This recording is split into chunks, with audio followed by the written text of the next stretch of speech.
Oke teman-teman, bersama dengan Hadi Harifa. Nah, kali ini saya coba sharing sama kita tentang dunia pendidikan ya, tentang teori-teori dalam dunia pendidikan. Salah satunya adalah teori perkembangan iman. Teori perkembangan iman yang mana ini ada dalam rumpun teori perkembangan ya. Teori perkembangan itu ada banyak, ada teori perkembangan kognitif, teori perkembangan moral gitu ya. Nah, salah satunya ini teori perkembangan iman. Tokonya itu adalah James Fowler itu. James Fowler itu. Nah, Bapak Ibu, kalau saya mau mengakses semacam tulisan pendek gitu dari saya gitu ya, dari presentasi ini nanti itu saya buat sekitar 6 lembar gitu. Bapak Ibu bisa mengaksesnya melalui barcode ini atau ada link di bawah ini, warna biru ini. Bapak Ibu bisa mengakses di situ gitu. Nah, teori perkembangan iman berdasarkan teori James Fowler ini, mari kita coba lihat secara sepintas gitu. Nah, James Fowler sendiri adalah seorang psikolog. Dia adalah seorang psikolog dan juga seorang teolog. Nah, itu dia. Jadi seorang psikolog dan juga teolog di Amerika Serikat gitu. Dimana dia itu ditabiskan sebagai pendeta di gereja Metodis ya di Amerika Serikat, yang mana juga ayahnya di situ gitu. Nah, teori James Fowler ini nanti akan membagi tahapan-tahapan iman. Ada sekitar 6. Nah, tapi kalau saya mau ditambah yang tahapan pertama, tahapan 0 itu berarti ada 7 tahap gitu. Itu kita akan melihat teorinya itu cukup dipengaruhi oleh tokoh-tokoh yang lain. Contohnya Jean Piaget gitu, Jean Piaget dengan teori perkembangan kognitifnya, atau Lawrence Kohlberg gitu. Lawrence Kohlberg itu dalam teori moralnya gitu, perkembangan moral. Nah, itu kita cukup melihat kentara gitu. Apa itu? Teori ini mempengaruhi teori eh, James Fowler ini. Itu cukup berpengaruh gitu. Masih banyak sih teori yang lain yang cukup berkaitan dengan teori ini, tapi setidaknya dua ini cukup mempengaruhi gitu. Nah, teori yang dikembangkan oleh James Fowler ini itu dia lakukan penelitian itu bukan cuma satu agama. Dia memang orang Kristen, tapi bukan cuma dari satu agama. Dia melakukan lintas agama, lintas budaya, lintas sosial, lintas etnis gitu. Jadi dia melakukan penelitian di situ. Nah, di tahun 1972 ini ya, Hall ini bersama rekan-rekannya itu melakukan wawancara terhadap lebih dari 500 orang, yang mana umur itu bervariasi, mulai dari 4 sampai 88 tahun gitu. Jadi cukup bervariasi. Jadi dia melakukan penelitian di situ. Ya, sehingga nanti dia ada mendapatkan teorinya ini ya. Tapi perlu diperhatikan dulu bahwa ketika dia mengatakan teori perkembangan iman, iman yang dimaksud itu jangan dimaksud sebagai iman yang dalam apa ya, pengertian agama masing-masing gitu ya. Iman yang dimaksud di sini Floor ingin sampaikan bahwa iman itu sebagai apa ya? Sebagai relasi dan sebagai sebuah pengetahuan gitu. Bagaimana dia berelasi tentang kepada orang lain, bagaimana dia bisa percaya pada orang lain, bagaimana dia bisa percaya pada apa ya, pada lingkungan atau pada Tuhan atau pada apapun. Jadi relasinya bagaimana gitu, pengetahuannya bagaimana, itu yang dimaksud sebagai iman di sini gitu ya. Bapak Ibu sesuai iman masing-masing mendefinisikan iman bagaimana gitu ya. Kita coba lihat tahapan perkembangan iman manusia. Dia membaginya setidaknya 7 ya. Seharusnya cuma 6, tapi ada satu tahapan yang 0 dia sampai ke itu tahapan 0 gitu ya. Yaitu tahapan pertama itu adalah tahapan kepercayaan elementer awal. Nah, dia percaya bahwa sejak lahir, sejak dalam kandungan, orang itu sudah punya kepercayaan. Nah, walaupun memang kepercayaan tidak sekompleks yang sebesar nanti kalau sudah besar. Kepercayaan itu semacam sebuah relasi emosional gitu ya, rasa emosional kepada lingkungannya atau kepada orang-orang yang ada di sekitarnya, kayak ibu. Nah, kepada orang tua. Jadi anak itu sejak lahir, mulai dari 0 sampai 3 tahun, itu sudah mempunyai kepercayaan elementer awal gitu ya. Nah, dia memberikan kepercayaan kepada orang tua, kepada lingkungan yang setiap hari dia dekat, kepada ibunya. Walaupun memang di masa ini iman itu masih belum terdiferensiasi ya, tapi apa ya, keberanian apa ya, kepercayaannya itu sudah benar-benar sudah mulai terbentuk. Dia sudah mulai eh, percaya pada ibunya, percaya pada lingkungannya. Makanya kalau contohnya makanya kalau kita lihat ada beberapa anak itu yang kalau ketemu orang baru mereka itu menangis atau takut. Kenapa? Karena mereka masih belum percaya pada itu. Mereka hanya percaya kepada ibunya gitu ya, kepada orang-orang sekelilingnya yang dia benar-benar kenal gitu. Itu tahapan pertama, bukan tahapan pertama ya, tahapan nol, tahapan nol yang ya elementer gitu, elementer awal gitu ya. Nah, kalau contohnya sudah sampai di umur 3 tahun sampai 7 tahun, itu dia berikan istilah itu tahapan iman intuitif proyektif. Nah, intuitif. Nah, di tahap ini itu sejak 3 sampai 7 tahun, tahapan ini sudah mulai ada kesadaran diri. Sudah mulai ada kesadaran diri. Kalau tadi kan benar-benar cuma percaya sama ibu, sama lingkungannya gitu ya. Ini sudah mulai ada kesadaran diri. Tapi yang masih belum benar-benar utuh gitu ya, masih belum benar utuh karena ini hanya berdasarkan intuitif saja. Hanya berdasarkan intuitif gitu, secara intuitif.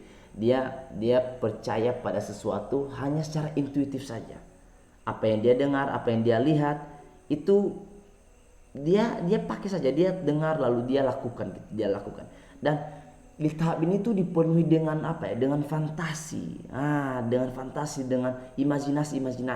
Nah ini kan di masa-masa PAUD ya umur 3 sampai 7 tahun itu kan masa-masa PAUD ya. Nah kalau contohnya kita lihat anak-anak kecil itu kan di masa PAUD itu mereka itu contohnya melihat Tuhan, oh Tuhan itu besar, neraka itu panas, jadi mereka coba imajinasikan gitu ya. Wah malaikat itu punya sayap gitu ya, mereka coba imajinasikan itu, apa yang mereka percaya itu apa ya, secara intuitif, secara intuisi, lalu itu diimajinasikan. Nah berapa ya, masih belum bisa membedakan mana fantasi, mana yang real. Mereka yang penting mereka apa yang mereka dengar, wah Tuhan itu kuat, berarti mereka cuma mengimajinasikan gimana Tuhan itu kuat, wah gitu, seperti itu anak-anak. Nah itu memang imannya memang masih tahap itu di umur 3 sampai 7 tahun, masa PAUD. Nah kalau sudah lebih tinggi lagi itu di masa SD kali ya, kalau di Indonesia itu masa awal sekolah antara 7 sampai 12 tahun. Nah, di tahap ini fase ini sudah mulai apa ya? Individu itu sudah mengambil bagi dirinya gitu. Dia sudah mengambil bagi dirinya cerita atau kepercayaan yang dari luar. Nah, sudah mengambil kepercayaan yang dari luar itu sebagai untuk dirinya. Nah, walaupun memang masih belum terlalu pas. Jadi apa yang dia lihat di dalam komunitas. Nah ini di fase ini komunitas itu cukup penting. Apa yang dia lihat di dalam komunitasnya itu dia langsung pakai. Jadi benar-benar cuma harafiah. Jadi dia kayak bahasanya itu cuma ikut-ikutan. Nah apa yang dia lihat, apa contohnya berdoa harus lipat tangan, tutup mata, ya dia ikut sudah itu. Jadi dia cuma benar-benar secara harafiah, apa yang dia lihat di sekelilingnya itu dia praktekkan ya. Dan itu komunitas yang cukup penting di sini. Komunitasnya itu cukup mempengaruhi ya, cukup mempengaruhi bagaimana dia percaya, bagaimana imannya itu terbentuk. Itu di tahap kedua dari umur 7 sampai 12 tahun, itu masa-masa SD. Nah kalau contohnya sudah sampai masa SMP atau SMA ya sekitar umur 12 sampai 20 tahun, itu istilahnya itu adalah tahap iman sintesis konfesional. Sudah ada mensintesiskan. Seseorang yang sudah sampai di tahap ini, dia itu mampu mensintesiskan, mampu menggabungkan antara imannya dengan dirinya. Jadi dia kayak mengatakan bahwa apa yang saya sudah percaya itu adalah kepercayaan saya sudah. Ya. Jadi apa informasi, apa nilai yang dia yakini itu menjadi bagi dirinya, sudah menjadi identitasnya gitu, sudah menjadi identitasnya. Jadi apapun kepercayaan ya, nilai-nilai itu sudah menjadi bagi dirinya, identitas dirinya gitu. Kalau saya Kristen ya saya Kristen, saya Islam ya saya Islam gitu. Dia sudah benar-benar tahu identitasnya gitu, sudah tahu identitas itu di masa-masa sekolah SMP SMA gitu. Jadi sudah cukup baik itu. Tapi walaupun memang masih belum terlalu utuh ya, belum terlalu utuh gitu, tapi sudah cukup baik. Di tahap ini sudah cukup baik ya, karena dia sudah mampu mensintesiskan apa imannya dan apa dirinya, dia sudah mampu menggabungkan itu. Nah kalau sudah sampai di tahap yang keempat ini sudah sangat baik, yaitu dia sudah mampu mengambil keputusan. Di umur 20 sampai 35 tahun itu iman individual. Nah di tahap ini orang itu sudah mampu mengambil keputusan bagi dirinya secara individual. Ini imanku, saya percaya ini, saya tahu kenapa saya percaya ini, dan saya tahu alasan, saya tahu tujuan mengapa saya percaya ini. Dia sudah bisa mengambil keputusan. Nah, setidaknya di tahap ini ada dua hal yang cukup penting yang perlu kita perhatikan. Yang pertama adalah kalau contohnya di tahap sebelumnya itu dia masih dipengaruhi oleh faktor-faktor eksternal gitu ya, otoriter eksternal atau apa gitu ya, konsekuensi sosial. Nah, di tahap ini dia sudah tidak terbergantung lagi, tidak bergantung, dia sudah otonom. Nah, dia sudah otonom di tahap ini. Dia sudah otonom. Nah, itu yang pertama. Lalu yang kedua yang perlu kita perhatikan di sini, nah untuk mendukung identitas barunya ini, maka dia sudah terbentuk sebuah worldview, sebuah pandangan dunia yang dia bangun sendiri. Nah, yang dia sudah bangun sendiri, yang memampukan dia itu akan mampu menerjemahkan simbol-simbol pada makna-makna yang konseptual. Dia sudah mampu memahami itu, dia sudah mampu menerjemahkan itu. Jadi dia sudah punya worldview sendiri gitu. Ini karena dia sudah punya iman individual, dia sudah individual gitu. Dia sudah tahu, saya percaya ini, saya Kristen, saya Kristen, saya Islam, saya Islam. Saya tahu kenapa saya Kristen, saya tahu kenapa saya Islam. Saya tahu kenapa saya Hindu gitu. Dia sudah punya iman itu gitu. Dan rata-rata kalau contohnya kita lihat orang-orang yang akhirnya pindah agama, itu rata-rata di umur ini. Rata-ratanya di umur ini, umur 20 sampai 35 tahun ini. Karena mengapa? Disinilah mereka itu akan merefleksikan dan akhirnya mengambil keputusan di tahap-tahap ini sudah. Ya, saya nggak tahu apakah Bapak Ibu punya pengalaman, tapi rata-rata orang-orang yang akhirnya pindah agama itu pada umur-umur seperti ini. Kalau sudah sampai lebih tinggi lagi, nah ini iman konjungtif gitu ya. Nah, di umur-umur ini, di umur 35 sampai 45 tahun, masa dewasa parubaya kali ya, sudah agak lebih tua-tua dikit gitu ya. Nah, mereka itu sudah mampu menjembatani atau mengintegrasikan. Nah, sudah mampu menjembatani antara imannya dengan dirinya. Sehingga kalau contohnya ada hal-hal yang aneh dalam imannya, bukan aneh ya, mungkin semacam dikotomi atau ada sebuah kontroversi gitu ya, kontradiksi ya, paradoks gitu ya, atau apa gitu istilahnya gitu ya. Itu dia sudah mampu sudah mampu menjembatani itu. Dia sudah mampu yang apa-apa gitu.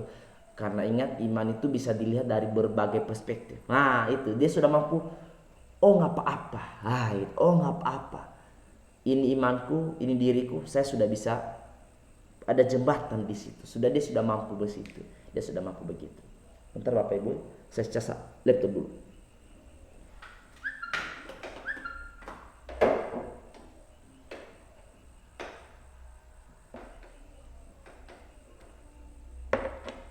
Laptop ternyata harus perlu dicas juga ya.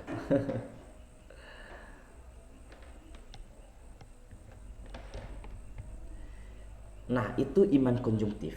Jadi seseorang yang sudah sampai di tahap yang kelima ini sudah sungguh baik, sangat baik sekali. Yaitu sudah mampu menjembatani antara imannya dengan dirinya,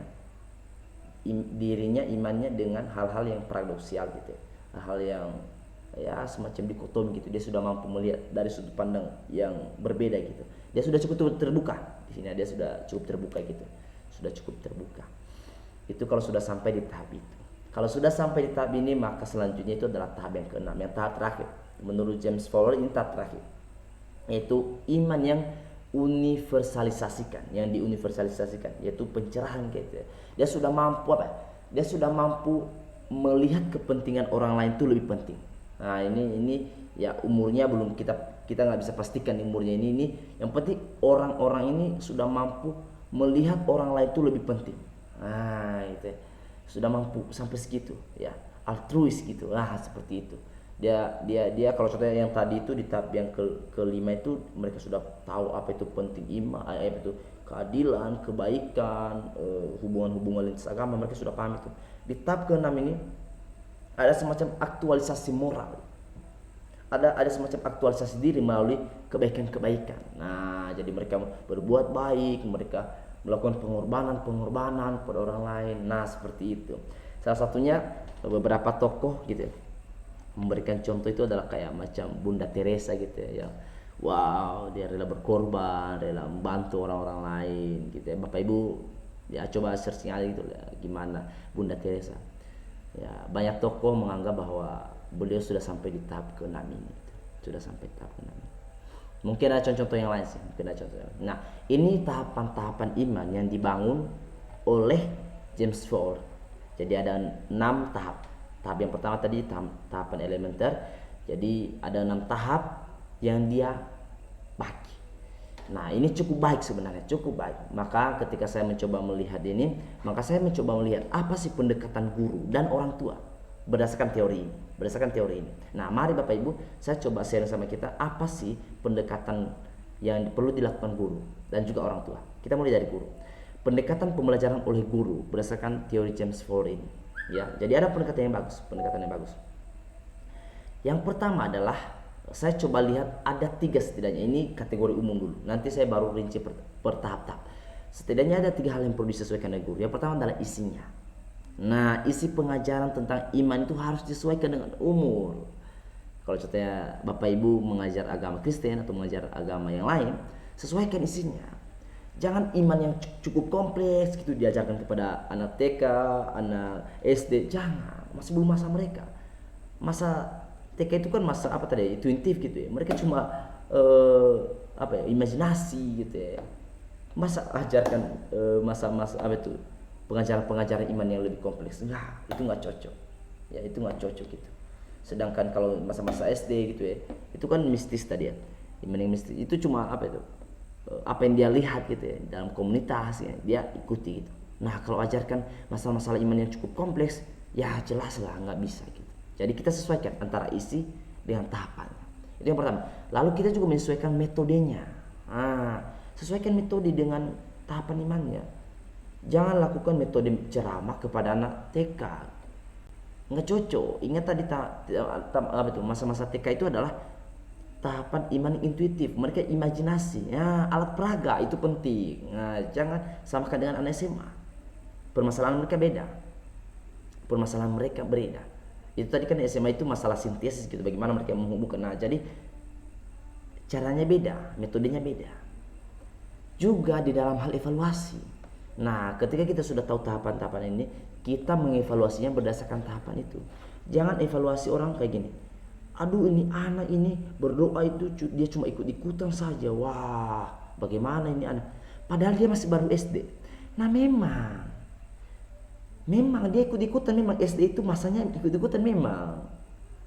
Jadi jangan kita jangan mengevaluasi iman seseorang di luar tahapannya.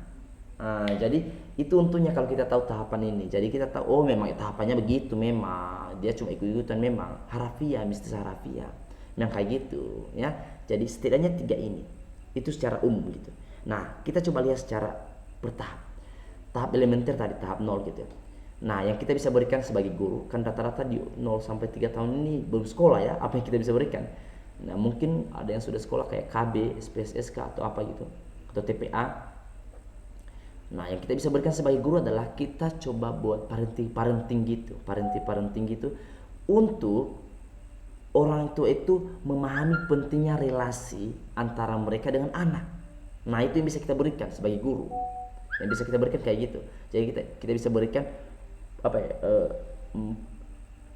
parenting yang membahas tentang pentingnya orang tua, relasi ibu secara khususnya dengan anak. Ya, itu cuma itu yang kita bisa berikan gitu, karena mereka masih belum di sekolah gitu. Nah, kalau sudah di tahap pertama, yaitu tahap yang intuitif tadi, maka yang kita bisa berikan adalah ketika kita mengajar, alat peraga itu sangat membantu.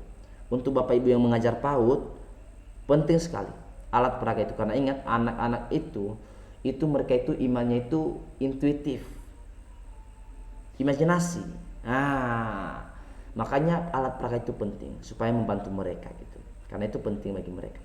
Kalau sudah di tahap yang SD agak lebih mistis harafiah gitu, penting di situ adalah komunitas. Apa yang mereka lihat dalam komunitas mereka akan lakukan. Maka yang kita perlu lakukan adalah perhatikan komunitasnya. Lihat komunitas mereka di sekolah, anak-anak kelas mereka, bagaimana mereka membangun iman, apa yang mereka percayai. Nah, selidiki itu komunitas mereka, supaya komunitas mereka itu komunitas yang baik, sehingga nanti apa yang dia lakukan setelah ini, yaitu tahap ketiga sintesis. Ketika dia mensintesiskan bagi dirinya, dia mensintesiskan hasil komunitas yang baik. Nah, yang kita bisa lakukan ketika dia sudah umur SMP ini ya, SMP SMA, yaitu kita membina. Sebagai guru-guru SMP dan SMA, bina anak-anak kita supaya apa yang mereka sinteskan bagi diri mereka itu adalah yang benar. Ya, secara khususnya yang perlu kita bina itu contohnya mungkin lebih spesifik dalam hal ibadah gitu ya, dalam hal ibadah dalam hal iman mereka itu perlu diperhatikan supaya apa yang mereka sintesiskan bagi diri mereka itu baik. Nah, kita perhatikan, kita bina iman mereka itu di tahap yang ketiga. Nah, itu guru-guru SMP sampai SMA. Tapi kalau sudah sampai di tahap yang keempat, itu kan tahap individual iman yang individual tadi, individual reflektif ya. Maka di tahap ini kita harus berperan membantu mereka di dalam hal mengambil keputusan. Ini kan biasanya kalau dosen ya, kalau guru di sini dosen atau pembimbing rohani gitu, bimbing mereka, arahkan mereka untuk mengambil keputusan dalam iman mereka, biar mereka tahu apa yang mereka percaya, bagaimana mereka mempercayai itu. Jadi mereka sudah benar-benar kokoh gitu, mereka sudah mengambil keputusan gitu. Kita sebagai guru, bukan guru di sini ya, sebagai dosen, sebagai pembimbing rohani, pendeta atau apapun, kita harus membimbing mereka, mengambil peran gitu dalam pengambilan keputusan ini. Kalau sudah sampai di tahap kelima, maka ini sudah cukup baik ya. Bagaimana orang bisa menjembatani iman konjungtif, maka yang bisa kita lakukan adalah sebagai teman, rekan ya, untuk membimbing, yang untuk mengarahkan gitu ya, mengarahkan pribadi tersebut untuk semakin bertumbuh ya. Kita sebagai pembimbing atau dosen, mungkin pendeta gitu ya, bimbinglah mereka, arahkan mereka menjadi teman yang baik bagi mereka. Itu yang bisa kita lakukan gitu. Tapi kalau sudah sampai di tahap ke-6, wah luar biasa itu ya. Kalau sudah sampai di tahap ke-6, maka yang kita bisa lakukan adalah dukung mereka. Ketika seseorang sudah sampai di tahap ke-6, dia sudah mampu berbagi kepada orang lain, melihat kepentingan orang lain, untuk negeri, untuk pendidikan, untuk apapun, bantu mereka, dukung mereka. Itu yang bisa kita lakukan sebagai guru, sebagai pengajar. Nah, itu dari guru, pendekatan guru. Nah, coba kita lihat pendekatan pendampingan oleh guru, orang tua. Nah, bagaimana nih orang tua, apa yang bisa dilakukan orang tua? Hal yang paling penting adalah di umur 0 sampai 3 tahun tadi harus digarisbawahi. Orang tua harus benar-benar memberikan waktu yang banyak. Memberikan waktu yang banyak untuk sang anak. Ya, berikan waktumu umur 0 sampai 3 tahun dulu. Karena itu cukup berpengaruh bagi kepercayaannya. Biarkan di umur itu dia benar-benar mengalami kepercayaan, dia mengalami keamanan, itu nyata dari orang tuanya, dari lingkungannya. Ya, berikan waktu di umur 0 sampai 3 tahun ini. Benar-benar dekat sama mereka. Secara khususnya ibu ya, secara khususnya ibu gitu, untuk sang anak gitu. Nah, kalau anak sudah sampai di tahap pertama, masa-masa PAUD, yang kita bisa berikan adalah keteladanan. Kenapa? Karena di sini anak-anak itu melihat segala sesuatu. Mereka cuma melihat apa yang mereka lihat, mereka ikuti. Apa yang mereka lihat, mereka ikuti. Ingat tadi intuitif gitu ya. Secara imajinasi gitu ya. Mereka cuma berpikir secara imajinasi, intuitif ya. Jadi apa yang mereka lihat, mereka ikuti. Maka keteladanan itu penting di sini. Di sini penting sekali. Ya, di masa-masa selanjutnya keteladanannya penting juga ya. Tapi di masa ini sangat penting, sangat berpengaruh. Ya, di masa ini. Masa kedua, di masa-masa SD gitu, masa-masa mistis harafiah. Nah, ingat mereka komunitas penting di sini. Apa yang mereka dapatkan di komunitas, mereka lakukan. Maka yang perlu kita lakukan, perhatikan komunitas anak-anak di rumah. Bukan cuma di sekolah, di rumah kan ada komunitas juga. Komunitas bermain, komunitas belajar. Perhatikan itu. Apa yang mereka percayai, apa yang mereka imani berdasarkan komunitas itu harus dijaga, harus diarahkan supaya komunitas mereka itu memberikan dampak yang baik bagi iman anak kita. Nah, itu dia, itu cukup penting. Itu yang bisa kita berikan sebagai orang tua. Kalau sudah sampai di tahap yang ketiga, ya ini sudah sampai umur apa ini, umur 12 sampai 20 tahun ini. Ya, ini umur SMP SMA. Nah, ini kan sudah mensintesiskan bagi dirinya. Maka yang kita bisa lakukan adalah perlu menekankan pentingnya ibadah dan iman bagi kepercayaan. Supaya dia itu benar-benar tahu ibadah itu penting, tahu iman itu penting. Supaya nanti yang dia sintesiskan bagi dirinya itu penting. Supaya yang dia sintesiskan bagi diri itu hal yang penting. Ya, hal yang penting. Jadi dia bisa mensintesiskan hal yang penting Nah, apa yang penting tadi kita sudah bangun, itu imannya, ibadahnya, apapun lah itu. Jadi perhatikan itu supaya yang dia sintesiskan nanti hal-hal yang baik. Sehingga nanti di tahap yang selanjutnya, itu tahap keempat, yaitu tahap individual reflektif tadi, pengambilan keputusan, maka kita harus benar-benar mendampingi mereka. Dan ingat, berikan kebebasan total bagi mereka. Karena ingat, di tahap ini mereka itu sudah otonom. Mereka berharap otonom. Maka orang tua harus benar-benar memberikan kepercayaan itu total kepada mereka, supaya mereka bisa mengambil iman yang baik, mengambil keputusan yang tepat, dan persiapkan mereka supaya mereka tahu apa yang mereka imani, mengapa mereka imani, bagaimana mereka imani, bagaimana caranya, semua itu mereka sudah tahu, sehingga mereka mengambil keputusan. Kita perlu mendampingi mereka di situ. Sebagai orang tua perlu mendampingi mereka. Kalau sudah tahap kelima, wah luar biasa kalau sudah sampai tahap kelima. Ya, tahap kelima ini kan sudah cukup berumur ya, sudah cukup berumur gitu. Mungkin dia seorang mahasiswa kah, atau seorang kepala keluarga. Maka yang kita bisa berikan sebagai orang tua adalah jadi teman yang baik bagi mereka. Kita harus mendampingi mereka untuk pertumbuhan iman mereka. Dampingi mereka terus, karena mereka sudah mampu mandiri kok. Mereka sudah mampu mandiri, maka dampingi mereka di dalam iman mereka. Ingat, jangan dibiarkan terus, harus dampingi anak-anak kita gitu. Ya, walaupun mereka sudah besar mungkin ya, sudah sangat tua mungkin ya, tapi harus tetap dampingi. Kalau sudah sampai di tahap yang keenam ini luar biasa, maka yang kita bisa lakukan adalah dukung mereka. Kita harus benar-benar menjadi pendamping, dan kita mendukung anak-anak kita di dalam iman mereka. Ketika mereka suka berbagi, ketika mereka suka menolong orang lain, ketika sudah memiliki sifat yang altruis, itu harus dukung oleh orang tua. Harus dukung. Ayo nak, berbuat baik.